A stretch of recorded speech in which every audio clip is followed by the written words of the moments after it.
الرحیم اللہم صلی علی سیدنا محمد وعلی آل سیدنا محمد واصحاب سیدنا محمد وبارک وسلم علیہ۔ سورۃ المائدہ ہم پڑھ رہے ہیں، کل ہم نے اس کا مطالعہ شروع کیا تھا، اس کا خلاصہ ہم پڑھ رہے ہیں اور اس کا ہم نے نام زمان نزول اور شان نزول کا ایک پیراگراف ہم پڑھ چکے ہیں، آج اس کا دوسرا پیراگراف ہے اور مباحث۔ خلاصہ پڑھنا اس کا بہت ضروری ہے تاکہ ہمیں پتہ چلتا ہے کہ آگے صورت میں کون سی باتیں ڈسکس کی گئی ہیں۔ بسم اللہ الرحمن الرحیم۔ یا ایہا الذین آمنوا اوفوا بالعقود احلت لکم بہیمۃ الانعام الا ما یتلی علیکم غیر محل الصید وانتم حرم ان اللہ یحکم ما یرید۔ اے لوگوں جو ایمان لائے ہو، سورۃ المائدہ کی آیت نمبر 1 ہے یہ۔ اے لوگوں جو ایمان لائے ہو، بندشوں کی پوری پابندی کرو، تمہارے لیے مویشی کی قسم کے سب جانور حلال کیے گئے سوائے ان کے جو آگے چل کر تم کو بتائے جائیں گے، لیکن احرام کی حالت میں شکار کو اپنے لیے حلال نہ کر لو، بے شک اللہ جو چاہتا ہے حکم دیتا ہے۔ صدق اللہ العظیم۔ ہم اس کا پڑھ رہے تھے خلاصہ شان نزول کا، ایک پیراگراف ہم پڑھ چکے ہیں، دوسرا پیراگراف ہے اس کا شان نزول کا، صفحہ نمبر 435 سورۃ المائدہ۔ پہلا ہم اس کا مکمل پڑھتے ہیں، اس کے بعد بات کرتے ہیں اس کی، جو کچھ بھی ہوگا اس میں وضاحت طلب۔ دوسرا پیراگراف ہے، پھر ان چند برسوں میں اسلامی اصول اور نقطۂ نظر کے مطابق مسلمانوں کی اپنی ایک مستقل تہذیب بن چکی تھی جو زندگی کی تمام تفصیلات میں دوسروں سے الگ اپنی ایک امتیازی شان رکھتی تھی۔ اخلاق، معاشرت، تمدن، ہر چیز میں اب مسلمان غیر مسلموں سے بالکل ممیز تھے۔ تمام اسلامی مقبوضات میں مساجد اور نماز باجماعت کا نظم قائم ہو گیا تھا۔ ہر بستی اور ہر قبیلے امام مقرر تھے۔ اسلامی قوانین دیوانی و فوجداری بڑی حد تک تفصیل کے ساتھ بن چکے تھے اور اپنی عدالتوں کے ذریعے سے نافذ کیے جا رہے تھے۔ اب ہم پڑھ رہے ہیں تہذیب، تمدن، ثقافت، یہ جو جتنی بھی چیزیں ہیں، معاشرت، اخلاق، تو ایک ورڈ ان کو احاطہ کرتا ہے، وہ ہے تہذیب۔ تو یہ تہذیب میں ساری چیزیں ہم پڑھ رہے ہیں۔ لین دین اور خرید و فروخت کے پرانے معاملات بند اور نئے اصلاح شدہ طریقے رائج ہو چکے تھے۔ وراثت کا مستقل باضابطہ بن گیا تھا، ابھی پورا نظام ہے۔ نکاح اور طلاق کے قوانین، پردہ شرعی اور استئذان کے احکام اور زنا و قذف کی سزائیں جاری ہونے سے مسلمانوں کی معاشرتی زندگی ایک خاص سانچے میں ڈھل گئی تھی۔ زنا اور قذف یہ سورۃ النور میں ڈسکس کیا گیا ڈیٹیل کے ساتھ۔ مسلمانوں کی نشست و برخاست، بول چال، کھانے پینے، وضع قطع اور ہر رہنے سہنے کے طریقے تک اپنی ایک مستقل شکل اختیار کر چکے تھے۔ اسلامی زندگی کی ایسی مکمل صورت گری ہو جانے کے بعد غیر مسلم دنیا اس طرف سے قطعی مایوس ہو چکی تھی کہ یہ لوگ جن کا اپنا ایک الگ تمدن بن چکا ہے پھر کبھی ان میں آ ملیں گے۔ اب یہ تہذیب ہے۔ اب ہم جس تہذیب سے یہاں واقف ہیں اس کا نام ہے کلچر۔ آپ نے سنا ہوگا کلچر ہے، رسم و رواج ہے، یہ تین چیزیں ہیں۔ ایک ہوتا ہے رسم و رواج، ایک ہوتا ہے روایت، ایک ہوتا ہے کلچر، ایک ہے تہذیب۔ ٹھیک ہے، ہم نے اسلام قبول کیا ہے تو جتنے بھی عقائد اور نظریات ہیں، جو کچھ اب ہم کریں گے تو وہ تہذیب کہلائے گی، اخلاق کہلائیں گے۔ مطلب جو اس کو اب دیکھیں، اخلاق اور کردار، آپ نے دیکھو واٹس ایپ یونیورسٹی میں جب بھی کوئی میسج آتا ہے اکثر و بیشتر اخلاق اور کردار، کریکٹر اور اخلاق، یہ دو گڑبڑ ہو جاتے ہیں۔ میں ایک ٹھوس کتاب کا حوالہ دے رہا ہوں، آپ کو یاد ہو، تمہیں یاد ہو کہ نہ یاد ہو، مجھے یاد ہے ذرا۔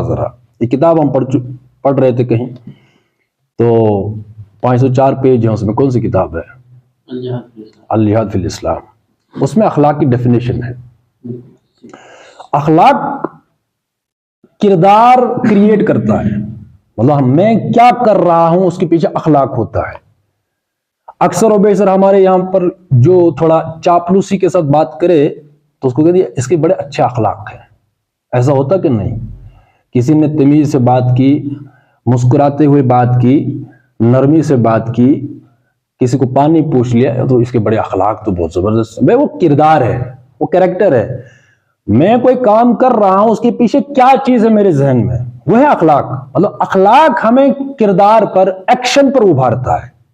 بات سمجھ رہے ہیں؟ تہذیب کس چیز کا نام ہے؟ ایک ہے کلچر، ایک ہے تہذیب۔ دیکھو کلچر میں بود و باش ہے، اور کلچر میں جو چیزیں کلچر مطلب جو چیزیں ہم کلچر میں آتی ہیں، ہمارے کلچر میں جو چیزیں آتی ہیں اس کا عمل دخل ہوتا ہے جغرافی کے ساتھ، ٹوپوگرافی. ہم کس علاقے میں رہتے ہیں وہ علاقہ ہمارا کلچر جو ہے وہ ڈیفائن کرے گا یا کریٹ کرے گا. یہ سمپل ہے.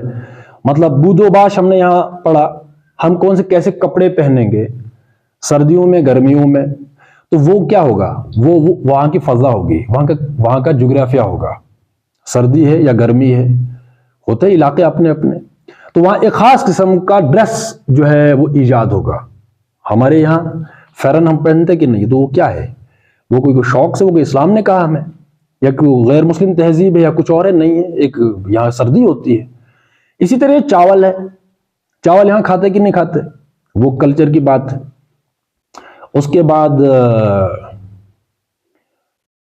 ایک اور چیز ہے، کھانے پینے کی کچھ چیزیں ہیں. ہاں جیسے ہم صبح کیا ناشتے پہ کیا لیتے، نمکین چائے لیتے کہ نہیں، نمکین ہی لیتے نا، وہ کیا ہے، وہ کلچر. اچھا اس کے پیچھے بھی جغرافیہ ہی ہے، یہ کوئی شوق سے نہیں کہ بھائی نمکین چائے کے بھی اس میں مٹھاس ہوتی ہے وغیرہ وغیرہ، ایسا تو نہیں ہے نا. جغرافیہ ہی، جغرافیہ کی وجہ سے یہاں کی جو آب و ہوا ہے، تو وہ چیزیں ہیں، وہ جغرافی ہمیں مجبور کرتا ہے کلچر کو کریٹ کرنے کے لیے. بات سمجھ رہے ہیں. باقی رہا کہ یہاں پر ڈانس ہوتا ہے یا پڈ ہوتا ہے، جو ہمارے یہاں جو ہندوؤں میں ہے ان کا اپنا ہے، تو اس کے پیچھے ان کی اپنی تہذیب ہے، اپنے خیالات ہے، اپنا اخلاق ہے، وہ کیوں کرتے ہیں اس کے پیچھے ان کی ہسٹری ہے. باقی کوئی یہ کہے کہ مسلمان یہاں کا مطلب فار ایگزامپل جہاں ہم یہاں رہتے ہیں، یہاں کا کلچر وہ جو ہے ڈھول ہے، یہاں کا خاص جو ہے وہ ڈانس ہے، کیا کہتے اس کو، ایک ٹرم ہے نا، لوک گیت اور اس قسم کا وہ ڈانس وغیرہ، وہ ہمارا کلچر نہیں ہے. وہ کسی اور تہذیب کا کلچر ہو سکتا ہے، ہمارا نہیں.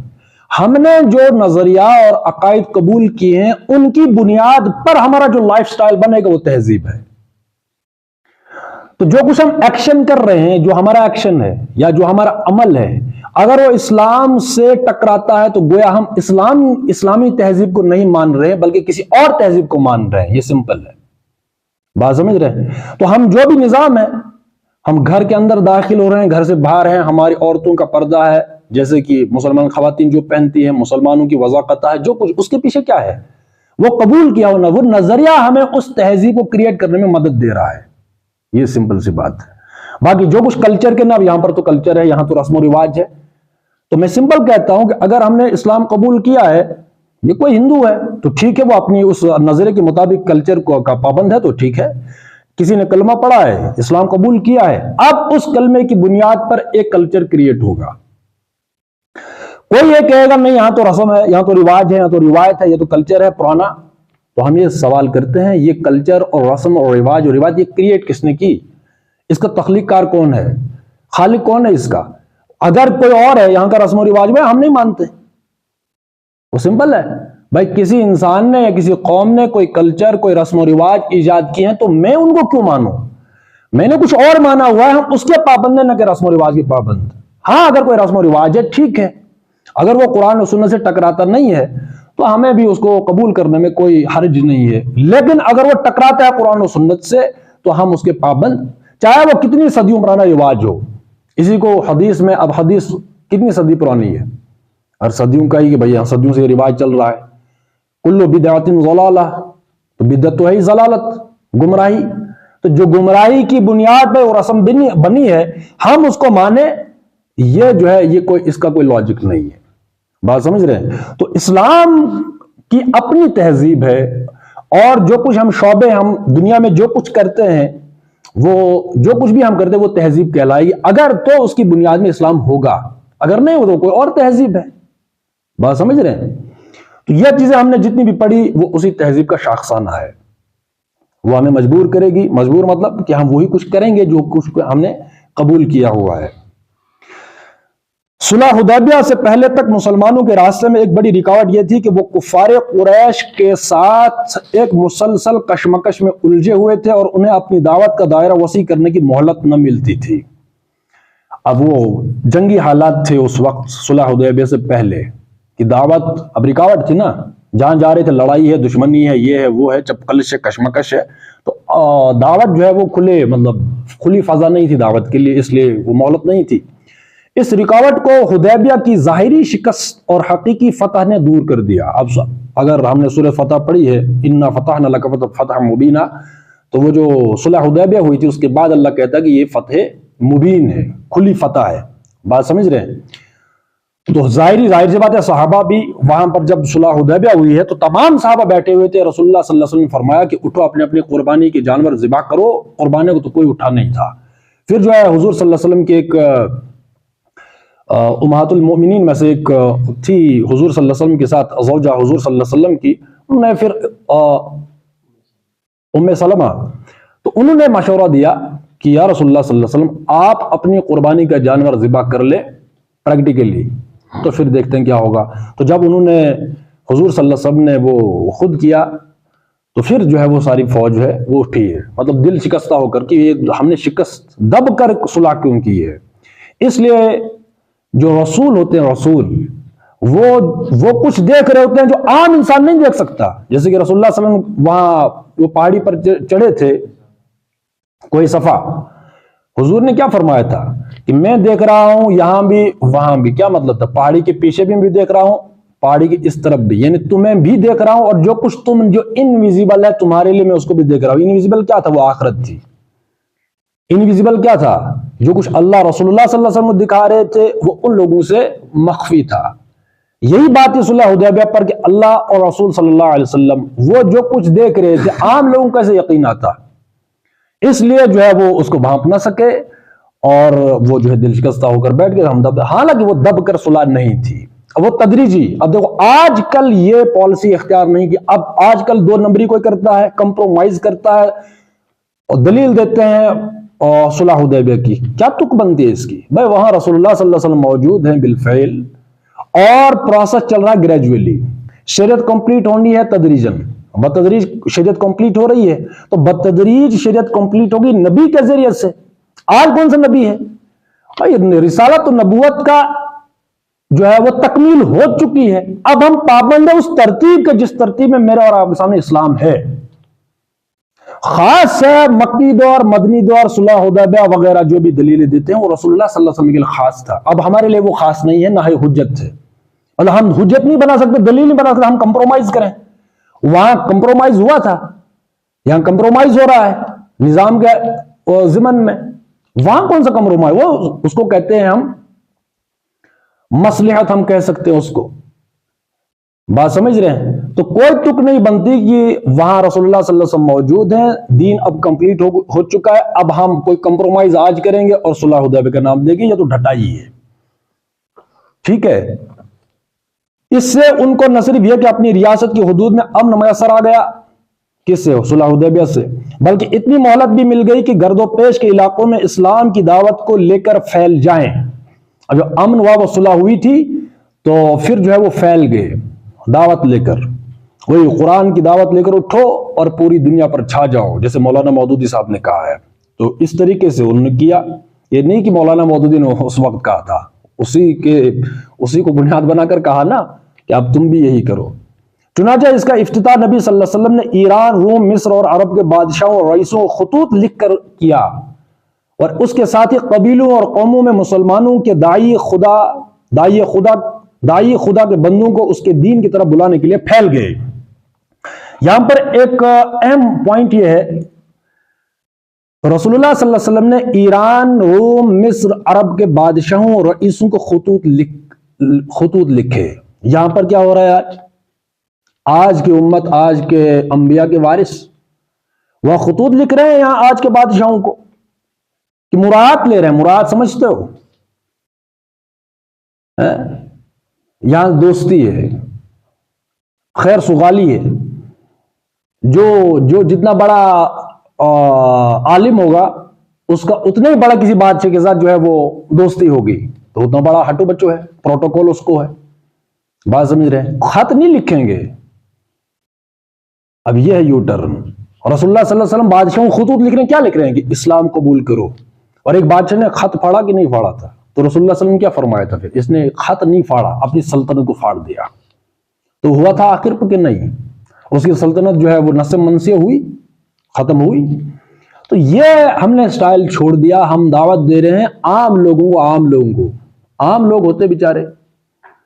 اور میں کہا کرتا ہوں کہ ہر بندہ فلاسفر تو نہیں ہو سکتا۔ فلاسفر جو فلاسفی سمجھتے ہیں یا زمامے کار اقتدار جن لوگوں کے پاس ہوتا ہے، اثر و رسوخ انٹیلیجنسیا ہوتی ہے قوم میں یا عوام میں یا کسی بھی نظام میں یا کسی بھی ریاست میں، ان تک بات پہنچائی جائے تو عام لوگ ان کا اثر لیتے ہیں۔ عام لوگ کسی عام شہری کا اثر نہیں لیتے۔ مان لو عام بندہ اسلام قبول کر لیا ہے، کوئی کام کر، اس کا کون سا اثر پڑنا ہے؟ جب کوئی بڑا انسان کوئی کام کرے گا، اس کا اثر وہ تو نیگیٹو ہوگا، پازیٹو ہوگا۔ جو کچھ بھی وہ کام کرے گا، اچھا کام کرے گا تو بھی اثر پڑے گا، برا کام کرے تو بھی اچھا اثر پڑے گا۔ اگر اس وقت کوئی پرائم منسٹر جو ہے وہ کوئی بڑا کام کرے گا، یونیک کام، تو اس کا اثر پڑے گا کہ نہیں پڑے گا؟ کوئی بالی ووڈ کا ایکٹر، کوئی بڑا پروفیسر یا جو اس سٹیٹس کے جتنے بھی لوگ ہیں، تو ہم ان تک، یا رسول اللہ صلی اللہ علیہ وسلم ڈائریکٹ، یا تمام انبیاء کی ہم جب لسٹ پڑھتے ہیں تو تمام انبیاء نے دعوت کس کو دی ہے؟ بادشاہوں کو، ڈائریکٹ بادشاہوں کو۔ کیوں؟ نظام ان کے ہاتھ میں تھا، ڈائریکٹلی وہاں خطوط بھیجے گئے۔ رسول اللہ صلی اللہ علیہ وسلم نے ایسا کیا کہ بادشاہوں کو خطوط بھیجے۔ اب ہمارا دعوت کیا ہے؟ ہماری دعوت کیا ہے؟ گلی کوچوں میں بھٹکتے پھرو، اور جو جن کے پاس زمام اقتدار ہے ان کے ساتھ کوئی نہیں، ہم تو امن چاہتے ہیں۔ بھائی ان کو دعوت دو نا، دعوت قبول کرے کوئی نہ کرے، اکنامک سسٹم ان کو سکھاؤ، سیاسی نظام اسلام میں یہ بھائی اس کو لاگو کرو، ہمارے پاس یہ ہے۔ جتنے بھی نظام ہیں، جا رہے ہیں علماء جو اپنے آپ کو کہتے ہیں ہم انبیاء کے وارث ہیں، جن کے پاس بھی اقتدار ان کے پاس جائیں کہ بھائی یہ لیجئے، یہ پیشکش ہماری طرف سے، آپ اپنا نظام بھی جو اس وقت جو ایکسرسائز میں ہے، جو آپ نے جو ہے جتنے بھی جو بھی نظام وضع کیا ہے، ایک نظام یہ ہے، ایک ہمارے پاس ہے جو سوٹیبل لگے، جس میں آپ کو ترقی کے امکانات دکھتے ہیں، ہم ثابت کرتے ہیں دلیلوں کے ذریعے سے کہ میرے پاس بہتر ہے، اس لیے ہم چاہتے ہیں کہ ملک میں ترقی ہو، امن ہو۔ تو یہ قوانین، یہ اصول ہیں، یہ نظریات ہیں، ان کو لاگو کیجئے، وہ سمپل ہے۔ تو دعوت تو دے سکتے ہیں نا، لیکن دعوت کسی نے نہیں دی، بلکہ یہاں وہ جو ہے ڈیفینڈ کرنے کے انداز، مدافعت، نہیں یہ نہیں ہے، پھر یہ نہیں ہے جو کہا جا رہا ہے۔ اسلام ایسا جو کچھ تھا ہم نے اس کو پیش ہی نہیں کیا، وہ سمپل ہے، اس لیے جو ہے وہ چڑھائی وہیں سے ہو گئی۔ تو ہم یہ کر سکتے ہیں کہ جتنے بھی اس وقت جو بھی پولیٹیشین ہیں یا نظام جن کے ہاتھ میں، ان تک ان کے پاس جا سکتے ہیں، جو ہماری قیادت ہوگی۔ میں نے پیچھے بھی کہا جب وہ گستاخی ہوئی تھی کہ بھائی علماء جمع ہوں، تمام جماعتیں، جو رئیس ہیں، جو عمرا ہیں، جو جماعتوں کے ہیڈ ہیں، امیر ہیں، چاہے تبلیغی جماعت ہو، بریلوی ہو، دیوبندی ہو، اہل حدیث ہو، جماعت اسلامی ہو، جو بھی ہو، وہ ایک وہ جو ہے وہ کامن کوئی جماعت بنائیں، اتحاد کریں، اور ایک جماعت بنائے، ایک امیر بنائے، ایک قیادت بنائے، ایک شورا بنائے، ہر جماعت میں سے کچھ علماء آئیں، کچھ لوگ آئیں، وہ جو ہے وہ ایک وفد بنے گا ان کا کہ کون بات کرے گا، وہ وفد جائے، اور جو بڑے بڑے ادارے ہیں، چاہے پرائم منسٹر ہو، چاہے پریزیڈنٹ ہو، چاہے کوئی بھی ہو، یہ جو بڑا کیڈر ہے، ان کے پاس جائے دعوت لے کر کہ ہم چاہتے ہیں کہ ملک میں امن ہوا، ہمارا ملک ترقی کرے، تو ٹھیک ہے، ان کے پاس جا کے دعوت دے کہ اسلام یہ چاہتا ہے، اکنامک سسٹم ہمارا یہ ہے، سیاسی یہ ہے، اس طریقے سے چلاؤ۔ تو یہ بات پہنچانے میں کون روک رہا ہے؟ بات پہنچا سکتے کہ نہیں پہنچا سکتے؟ اس طریقے سے ہمارے اس میں جو ہے ملک میں یہ ہونا چاہیے، وغیرہ وغیرہ جو بھی ہے، لیکن وہ ہے ہی نہیں۔ آئینہ بیچ دو اندھوں کے شہر میں، وہی حوض اوپر کچھ ہے، یہ تبلیغ کر رہے ہیں نیچے، وہ نلکے ٹھیک کرو تحریک۔ اب نلکے ٹھیک کرو تحریک سے کام چلے گا؟ حوض کے پتہ ہے کہ کون سا اس میں وہ چکر کیمیکل ہے، تو اس کو کوئی ٹھیک نہیں کرے گا۔ تو یہ رسول اللہ صلی اللہ علیہ وسلم ڈائریکٹ بادشاہوں کو خطوط لکھے، اور آج ہم کس کو خطوط لکھ رہے ہیں؟ کوئی بندہ بریلوی ہو گیا تو دیوبندی اس کے پیچھے پڑیں گے، بریلی کوئی بن گیا تو بریلوی، وہ دیوبندی بن گیا، کوئی بریلوی اس کے پیچھے پڑیں گے، کوئی اہل حدیث، کوئی رفاعی دین شروع کر دیا وغیرہ، تو بس یہ چلتا ہے بھائی۔ حالانکہ وہ کوئی بریلوی دیوبندی بنے گا، اتنی کامن سینس ہونی تو مسلمان ہی تو رہا، اور کیا ہوا؟ کوئی اہل حدیث بریلوی ہو گئے تو ایسا لگا تو قیامت ٹوٹ پڑی، کوئی تو توحید کا ماننے والا تھا اور تو بدعتی ہو گیا، مشرک ہو گیا، اب یہ فتوے چلتے ہیں۔ مسلمان ہی تو رہا، اور کیا ہوا؟ بریلوی مسلم میں سب مسلمان ہیں، لیکن نہیں، یہ ان پر ہے سیخ پا، چراغ پا، تو اس میں، لیکن وہ جو اصل دین ہے وہ کہیں نہیں ہے، جو ہم یہاں بھی پڑھ رہے ہیں۔ اب وہی ہے کہ جب ہم قرآن پڑھتے ہیں تو بھائی قرآن تو کچھ اور ہی بات کرتا ہے، اور جو ہمارے انبیاء کے وارث ہیں وہ تو کچھ اور ہی دنیا میں ہم لے جا رہے ہیں، تو کیا مماثلت ہے؟ کچھ بھی نہیں دکھتی. ٹھیک ہے، تو یہ یاد رکھیں کہ رسول اللہ صلی اللہ علیہ وسلم نے بادشاہوں کو خطوط لکھے، اس پر خود بھی سوچیں ذرا کہ کیا فلسفی تھی اس کی. جو کچھ میں نے ذہن میں آیا ابھی وہ ہم نے بتا دیا. اب دوسرا اس کا مباحث سورۃ المائدہ کا یہ حالات تھے. اب دیکھیں جب تک سیرت کی دو ایک کتاب نہ پڑھی ہو بندے نے تو یہ قرآن بھی ترتیب سے سمجھ آنے والی چیز نہیں ہے. سیرت پڑھی ہو، یعنی رسول اللہ صلی اللہ علیہ وسلم دعوت کا آغاز کیسے کیا. ڈاکٹر اسرار صاحب کی ایک کتاب ہے منہج انقلاب نبوی، 350 پیجز ہیں اس کے، انقلاب کے ضمن میں کہ انقلابی اس سیرت کو انقلاب کی نظر سے دیکھنا کہ رسول اللہ صلی اللہ علیہ وسلم انقلابی تو تھا کہ کیسے سیرت میں کون سے اپ اینڈ ڈاؤنز آئے، کیسے کیسے رسول اللہ صلی اللہ علیہ وسلم آگے بڑھے ہیں سیرت. تو وہ پڑھنے کی بھی بہت اہم ہے، باقی سیرتیں بھی بہت ہیں کتابوں کی، تو وہ ضروری ہے. جس نے نہ پڑھی ہو تو کم سے کم ایک کتاب کوئی زخیم جیسی جس کا احاطہ ہو پوری سیرت کا وہ پڑھنا لازمی ہے، تاکہ ہم قرآن جب بھی ہم یہ چیزیں پڑھیں تو ہمارے ذہن میں وہ تصویر گھومتی ہے. ٹھیک ہے، پوری سیرت کی کب صلح حدیبیہ ہوئی تھی، اس کے بعد کیا ہوا تھا، اس کے بعد کیا، اس میں کیا ہوا، تو یہ ذہن میں آتا ہے جب پڑھا ہو ایک بار. مباحث یہ حالات ہے جب سورہ مائدہ نازل ہوئی. اب حالات ہم نے پڑھ لیے. ٹھیک ہے، یہ سورہ حسب ذیل 3 بڑے بڑے مضامین پر مشتمل ہے. اب اس میں کون سی باتوں کو ڈسکس کیا گیا وہ ہم یہ پڑھ رہے ہیں. 3 باتیں ہیں. نمبر 1، واللہ ابھی ہم نے سورت نہیں پڑھی، سورت کا آغاز نہیں ہوا، بلکہ خلاصہ ہم پڑھ رہے پوری سورت میں کن باتوں کو لے کر ڈسکس کیا گیا ہے. نمبر 1، مسلمانوں کی مذہبی، تمدنی اور سیاسی زندگی کے متعلق مزید احکام و ہدایات. اب مکمل دین ہے، اسی میں وہ آیت ہے الیوم اکملت لکم دینکم واتممت علیکم نعمتی ورضیت لکم الاسلام دینا. دین ایک دین نظام ہے مکمل. ٹھیک ہے، تو جب نظام ہے تو نظام میں پوری باتیں ہوتی ہیں. تو احکام اور ہدایت مذہبی، تمدنی اور سیاسی زندگی کے متعلق. اس سلسلے اب سیاست ہے، جدا ہو دین سیاست سے تو رہ جاتی ہے چنگیزی.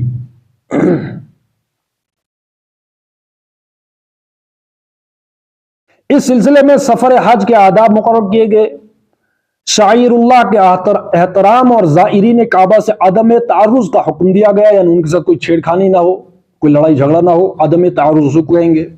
کھانے پینے کی چیزوں میں حرام و حلال کے قطعی حدود قائم کیے گئے. اب یہ پورے احکامات ہیں دین میں، اسلام قبول کرنے کے بعد کیا کیا کرنا ہے. اور دور جاہلیت کی خود ساختہ بندشوں کو توڑ دیا گیا. خود ساختہ بندشیں، آج جو ہم نے بندشیں لگائی ہیں خود ساختہ ہم نے خود لگائی ہیں، یا اسلام کمپلیٹ ہوا اس کے بعد بھی ہم پابندیاں لگا رہے ہیں شریعت پر. نہیں، یہ چیز نہیں ہے، میرا دل نہیں مانتا. تو یہ تھی جاہلیت کی خود ساختہ بندشیں. بھائی جب اللہ رسول نے کسی چیز کو پابند نہیں کیا، حرام نہیں کیا، تو ہم کون ہوتے ہیں؟ اس لیے ہم فطرت کے راستوں کو کھولیں. فطرت یہی ہے کہ اسلام جس چیز کا حکم دیتا ہے ترغیب دیتا ہے. ایک ہوتا ہے ترغیب. اب دیکھو قرآن میں بہت ساری کم چیزیں ہیں جن کا براہ راست حکم ہے فرض کے درجے میں، لیکن قرآن میں بار بار ایک ہی بات کہتا ہوں کہ قرآن میں جو کچھ بھی آیا ہے چاہے وہ فرض کے درجے میں ہو یا نہ ہو، وہ ہر چیز فرض ہے. کیوں؟ اللہ نے اپنی آخری کتاب میں اس کو درج کیا ہے، تو کچھ تو بات ہے. اللہ تبارک و تعالیٰ نے ختم نبوت کر دیا، آپ کوئی نبی نہیں آئے گا، کوئی کتاب نہ آئے گی، تو ایسے ہی بغیر کسی حکمت اور مصلحت اور فلسفی اور کسی خیر کے کوئی آیت درج کرتا اللہ تبارک و تعالیٰ اس قرآن میں. اس کا مطلب کوئی خیر تو ہے، خیر کا خزانہ کسی بھی آیت میں، چاہے وہ ترغیب ہی ہو. اس لیے ہم اپنے دل شرح صدر کر لیں، دل کھول لیں کہ نہیں، اگر اس اللہ نے اس کی ترغیب دی ہے تو اسی میں کوئی نہ کوئی خیر ہے، کوئی حکمت ہے. سمپل ہے. تو کیا ہوا کہ دور جاہلیت کی خود ساختہ بندشوں کو توڑ دیا گیا. اہل کتاب کے ساتھ کھانے پینے اور ان کی عورتوں سے نکاح کرنے کی اجازت دی گئی. مسلمان عورت اہل کتاب کے مرد سے شادی نہیں کر سکتی. اب اس میں نے کل وہ ڈیٹیل میں بات کی تھی، پرسوں جو لیکچر ہوا تھا. البتہ مسلمان مرد جو ہے وہ اہل کتاب کی عورت سے شادی کر سکتے ہیں. ٹھیک ہے. وضو اور غسل اور تیمم کے قاعدے مقرر کیے گئے. بغاوت اور فساد اور سرقہ کی سزائیں، یعنی چوری، سرقہ چوری ہوتا ہے، سزائیں معین کی گئی. شراب اور جوئے کی قطعی حرام کر دیا گیا ہے. قسم توڑنے کا کفارہ مقرر کیا گیا کہ ہم قسمیں کھاتے ہیں نا، اس کو کفارہ دینا پڑتا ہے. اور قانون شہادت میں مزید چند دفعات کا اضافہ کیا گیا۔ تو پہلا ہے، اس میں یہ چیزیں سب ڈسکس ہوئی ہیں پہلے حصے میں، ٹھیک ہے۔ نمبر 2، مسلمانوں کو نصیحت۔ اب چونکہ مسلمان ایک حکمران گروہ بن چکے تھے، کون سا گروہ؟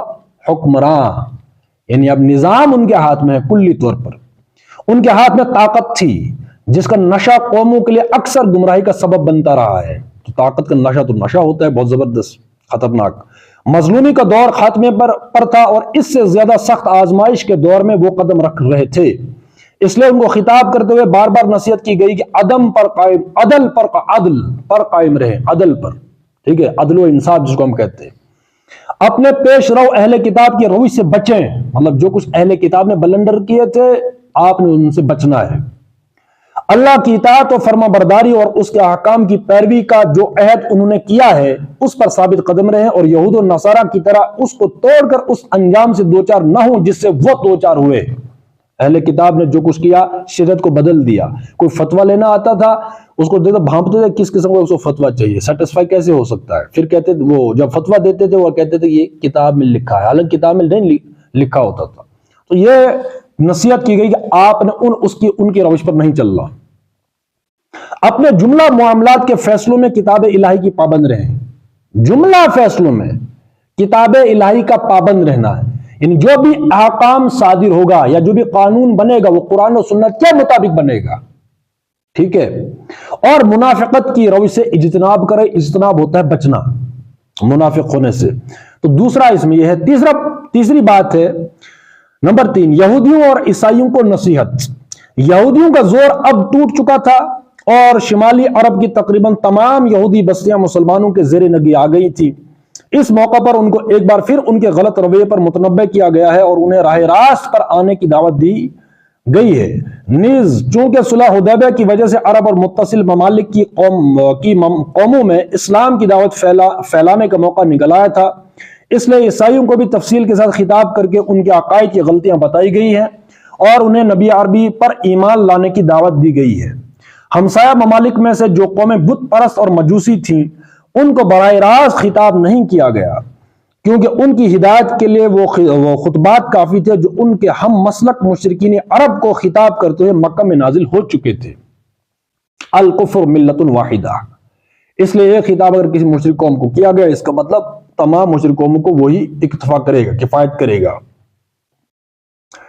تو ایک تو ہے یہ قانون کی جو باتیں ہم نے پہلے پوائنٹ کے ضمن میں پڑھی، ایک تو یہ ہے، ٹھیک ہے، حرام اور حلال کیا کرنا ہے کیا نہیں کرنا ہے، خود ساختہ بندشیں ہیں، اہل کتاب کے ساتھ کھانا پینا، عورتوں سے نکاح کی اجازت، وضو، غسل، تیمم، سرقہ کی سزائیں، جوا ہے، قسم توڑنے کا کفارہ ہے، قانون شہادت ہے، زائرین کعبہ سے عدم تعرض، سفر حج، یہ چیزیں پڑھی۔ دوسرے مسلمانوں کو نصیحت ہے کہ تمہیں طاقت ملی ہے اب تم نے کیا کرنا ہے۔ اس کے بعد تیسرے ہے یہودیوں اور عیسائیوں کو نصیحت۔ تو یہ چیزیں ہم ڈیٹیل میں اب اس صورت میں ہم پڑھنے جا رہے ہیں، اس صورت میں ان چیزوں کو ڈیٹیل کے ساتھ ڈسکس کیا گیا ہے، ٹھیک ہے نا۔ پہلی آیت ہے، اے لوگوں جو ایمان لائے ہو بندشوں کی پوری پابندی کرو، یعنی ان حدود اور قیود کی پابندی کرو جو اس سورہ میں تم پر عائد کی جا رہی ہے اور جو بالعموم خدا کی شریعت میں تم پر عائد کی گئی ہے۔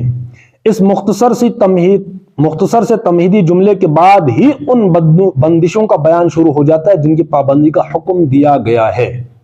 اللہ نے کچھ چیزیں حلال کرنی ہے، کچھ چیزیں حرام کرنی ہے، اور پہلی آیت میں کہہ رہا ہے اللہ کہ بندشوں کی پوری پابندی کرو۔ نمبر 1، تمہارے لیے مویشی کی قسم کے سب جانور حلال کیے گئے۔ پہلا، اب دیکھو اب یہ نوٹ کرنا اس کو ضروری تھا، ہم پوائنٹ وائز کو لکھتے تو ہمارے پاس یوں سمجھے قانون کی کتاب بن جاتی کہ سورہ مائدہ میں کن باتوں کا حکم ہے، کن باتوں سے منع کیا، کون سی چیزیں حلال ہیں، کون سی حرام ہے، کون سے احکامات ہیں۔ تو احکامات میں لکھ لیتے ڈائری پر سورۃ المائدہ احکامات نمبر 1، تو نمبر 1 ہم نے یہ لکھنا تھا۔ نمبر 2 تو انشاءاللہ اس کو ہم آج سے شروع کریں گے تو وہ ہمارے پاس نوٹس بنیں گے تاکہ ہم جب بھی کہیں درس دینا ہو تو ڈائریکٹ اس کو کھولیں، یا بار بار یہ اب ایسی چیزیں ہیں ان کو بار بار پڑھنے کی ضرورت پڑتی ہے، ذہن میں بھی رہنا چاہیے نا، تو ہم اس کی ایک فہرست بنا لیں. سورہ مائدہ میں کن باتوں کو ڈسکس کیا گیا ہے, سورہ نساء میں کن باتوں کو ڈسکس, جو بھی ہم سورت پڑھیں گے ان کی ہم فہرست تیار کریں. ٹھیک ہے, ٹھیک ہے نا. تو انشاءاللہ یہ کام کریں گے آج سے. جو بھی درس ہوگا تو اس کے پوائنٹ ہم بنائیں گے کہ آج کن آیتوں پر درس ہوا, ان کے 2-4 5 10 پوائنٹ جو بھی بنیں گے ان کو ہم کیا کریں گے, ازبر کریں گے. ٹھیک ہے, یعنی ازبر کا مطلب ہے زبانی یاد کرنا, ان کو ہم زبانی یاد کر لیں. انعام, یہاں لفظ آیا احلت لکم بہیمۃ الانعام. ایک ہوتا ہے انعام. انعام تو سمجھتے ہیں, انعام ٹھیک ہے, پرائز وغیرہ دیتے ہیں, ٹھیک ہے نا, اس کو کہتے ہیں انعام. ایک ہے انعام. انعام ہوتا ہے جانور. انعام مویشی جانور کا لفظ عربی زبان میں اونٹ, گائے, بھیڑ اور بکری پر بولا جاتا ہے, اور بہیمہ کا اطلاق ہر چرنے والے چوپائے پر ہوتا ہے. بہیمۃ الانعام, تو بہیمہ مطلب ہر چرنے والا جانور, چوپایا, چوپائے, 4 پاؤں.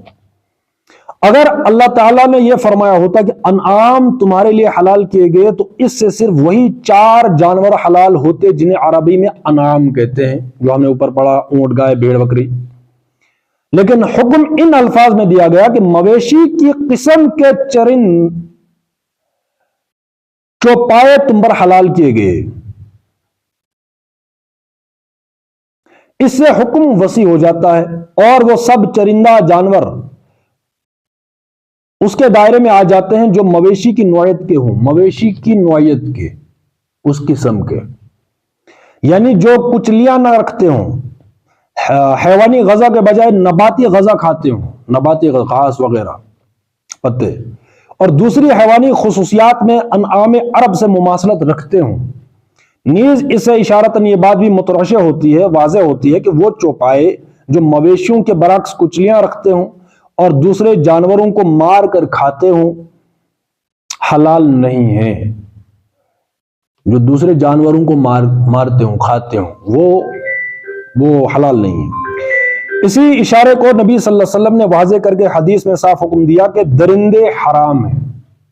اب درندے سمجھتے ہیں نا, جو دوسرے جانوروں کا شکار کرتے ہیں, انسانوں کو بھی پاڑتے ہیں کبھی کبھی, تو دوسرے جانوروں پر ہی ان کا پورا سائیکل ہے.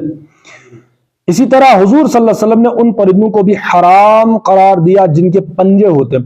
پنجے تو شکار کے لیے ہی ہوتے ہیں نا, اور جو دوسرے جانوروں کا شکار کر کے کھاتے ہیں یا مردار خور ہوتے ہیں. ابن عباس کی روایت ہے کہ, ابھی روایت ہے, صرف عربی میں روایت ہے, دوسرے متعدد صحابہ سے بھی اس کی تائید میں روایت منقول ہے, اس کا کوئی ترجمہ ہے نہیں. نہی رسول اللہ صلی اللہ علیہ وسلم عن کل ذی ناب من السباع وکل ذی مخلب من الطیر. اب یہی ہے وہ جن کے پنجے وغیرہ ہوتے ہیں, وہ پرندے, چرند پرند, جو مطلب وہ جو دوسرے اس کے شکار کرتے ہوں دوسرے پرندوں کا. تو پہلی بات ہے تمہارے لیے مویشی کی قسم کے سب جانور حلال کیے گئے. اب ایک تفسیر ہم یہ پڑھ رہے ہیں, ڈیٹیل میں اگر کسی دوسری تفسیر پر ہوگا کہ کون کون سے کیٹیگوریکلی, کہ کون کون سے نام لے کر اگر کسی تفسیر میں دوسری میں ہوگا, اس کو بھی ہم ڈھونڈ نکالیں, اور اس کی وہاں تفسیر. یہ نہیں کہ ہم نے یہ تفسیر پڑھ لی تو بس یہ کافی ہے, چاہے اس میں ڈیٹیل ہو نہ ہو, اس میں ڈیٹیل اتنی زیادہ نہیں ہے. اگر کسی دوسری تفسیر میں ہم دیکھیں گے ڈیٹیل ہے تو ہم ان کو نوٹ کر لیں کون کون سے جانور ہیں. اب یہ علمی بات ہے, اور ظاہر سی بات ہم جو کچھ بھی کھاتے ہیں وہ تو ہمیں پتہ ہی ہے کون کون سے ہیں, ٹھیک ہے نا. تو تمہارے لیے مویشی کی قسم کے سب جانور حلال کیے گئے سوائے ان کے جو آگے چل کر تم کو بتائے جائیں گے. ابھی آیت کا ترجمہ, لیکن احرام کی حالت میں شکار کو اپنے لیے حلال نہ کر لو. ابھی حج کے متعلق احرام کی حالت میں اپنے لیے, لیکن احرام کی حالت میں شکار کو اپنے لیے حلال نہ کر لو. احرام اس فقیرانہ لباس کو کہتے ہیں جو زیارت کعبہ کے لیے پہنا جاتا ہے, وہ سفید کپڑا جو بھی پہنتے ہیں. کعبہ کے گرد کئی منزل کے فاصلے پر ایک حد مقرر کر دی گئی ہے جس سے آگے بڑھنے کی کسی زائر کو اجازت نہیں ہے. اب اس پر وہ جو ہے اقبال کا شعر, زائرین کعبہ سے اقبال یہ پوچھے کوئی کیا زمزم کے سوا, مطلب آپ نے وہاں صرف زمزم کا تحفہ ہی لانا تھا, اس کے علاوہ کوئی سوغات وہاں سے نہیں لے, کوئی پیغام لے کر آپ نہیں آئے. تو زائرین کعبہ جب تک کہ وہ اپنا معمولی لباس اتار کر احرام کا لباس نہ پہن لیں،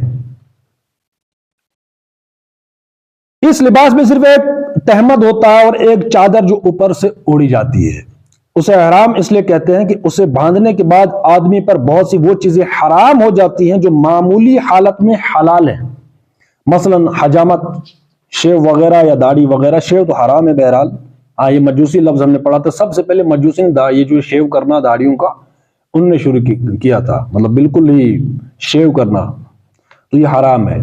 تھوڑی بہت داڑھی ہو تو بھی چلے گا، لیکن بالکل ہی صاف کرنا داڑھی کو یہ حرام ہے۔ حجامت، اب حاجوں کے لیے مطلب کینچی بھی لگانا، وہ سیٹنگ ویٹنگ ہوتی ہے نا، حجامت جس کو عام بولتے تو وہ بھی حرام ہے اس میں۔ خوشبو کا استعمال، ہر قسم کی زینت و آرائش اور قضاء شہوت وغیرہ، میاں بیوی کا تعلق، وہ سب حرام۔ انہی پابندیوں میں سے ایک یہ بھی ہے کہ کسی جاندار کو ہلاک نہ کیا جائے، شکار کیا جائے، مطلب نہ جاندار کو ہلاک کیا جائے، نہ شکار کیا جائے، اور نہ کسی کو شکار کا پتہ دیا جائے، مطلب پتہ بھی نہیں دینا کہ بھائی شکار ہے، اس میں جو ہے وہ یہ ساری چیزیں حرام ہیں، ٹھیک ہے۔ تو یہ ہم نے پڑھے اس کے 3۔ نمبر 1، تمہارے لیے مویشی کی قسم کے سب جانور حلال کیے گئے، اور دوسرا پوائنٹ ہم نے پڑھا کہ احرام کی حالت میں شکار کو اپنے لیے حلال نہ کر لو، بے شک اللہ جو چاہتا ہے حکم دیتا ہے۔ تو انشاءاللہ اس کا ہم یہ پڑھیں گے کل انشاءاللہ۔